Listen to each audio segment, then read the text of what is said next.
set na magpapayaman sa inyo. Kung kayo po ay may problema lagi tungkol sa usapin ng pera, eto na po mga bossing ko ang inyo pong gamitin na mag-a-attract ng swerte at ganun din po ilalayo ka sa anumang kapahamakan at kung ano man ang mga kamalasan na pinagdadaanan ay mag-goodbye ka na. Nilagyan ko ito mga bossing ko, perfume po yan. Perfume na may dulot na swerte. Kaya kung lagi ka pong walang pera, kinakapo sa pera, lubog ka sa utang, o kung ano may nirarakit nyo pagdating sa usapin ng pera at laging sablay, ito ang kailangan po ninyo. Ito po yung nilagyan ko ng Libyan or citrine kung tawagin for abundance and dulot. Nilagyan ko siya ng marigold na bulaklak. Ang marigold ay sumisimbolo ng kasaganahan at tagumpay sa buhay. Kaya kung nais niyong higit ka na swertihin, lalo na pagdating sa usapin ng kaperahan, kung lubog sa utang, hindi mo malaman kung paano mo ito babayaran, or kung gusto niyo maka-attract ng swerte at maraming customer sa inyo pong negosyo, ito ang spray po ninyo sa inyo pong negosyo. Bago ka umalis ng inyong tahanan or dalhin nyo po ito, spray ka lamang. Sabi nyo, magkakaroon ako ng maraming benta. Ganun po mga bossing ko ha. Or kaya ngayon, wala kang pera. Gusto nyo po na maka-attract ka ng swerte lalo sa pera. Etong pabangong ito ang inyo pong i-spray lamang.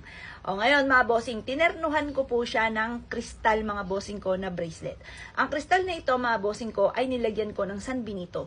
Pag sinabing San Benito, proteksyon sa lahat ng bagay. Kaya kung ikaw po ay nais nyo magkaroon ng mabisang proteksyon, si San Benito ang kailangan ninyo. Kasi sa unos, kalamidad, trahedya, problema sa pamilya, ganun po mga bossing, pangkalahatan po siya. Ito ay nilagyan ko ng kristal na kulay green. Green is for money and for long life and dulot.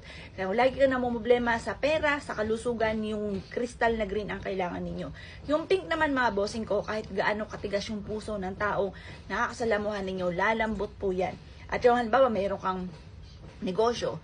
Meron ka negosyo, mag-spray ka lang nito, yung nakakasalamuhan ninyo, kagagaanan ka ng loob, bibili po yan sa inyo at magiging suki at kaibigan nyo pa po yan. Pero di pa mga bossing ko, nilagyan ko ito ng amethyst mga bossing. Yan yung kulay violet mga bossing. Ang violet for anti-stress, para layuan ka ng mga toxic sa buhay po ninyo. Nilagyan ko siya ng gold. Ang gold ay sumisimbolo ng kasaganahan. Tapos yung kulay pula na kristal ay nagtataboy ng malas at tumahatak ng swerte. Eto, nandito na lahat. Wala ka ng ibang hahanapin pa. Kung sino man yung mga tao na iinis sa inyo, imbis po na naiinis sila, mabigat yung loob sa inyo, gagaan ang loob sa inyo mga bossing. Set na po siya mga bossing ko ha, set na.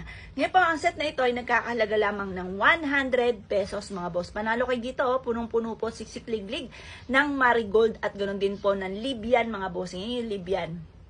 Yan. Siksik-liglig po siya mga bossing ko, ang laman po niya. Bumango ka na, sinuwerte ka pa mga bossing. Naka-attract ka pa ng swerte. Abel nyo na po ito, baka kayo po ay maubusan pa mga bossing kapag sa akin ka nag-abel. Ritualado ang lahat ng aking mga pampaswerte. May kalakip na ito ng panalangin na kayo po ay maging matagumpay at makamit ko ano man ang inyong mga pinapangarap sa buhay. 100 pesos lamang.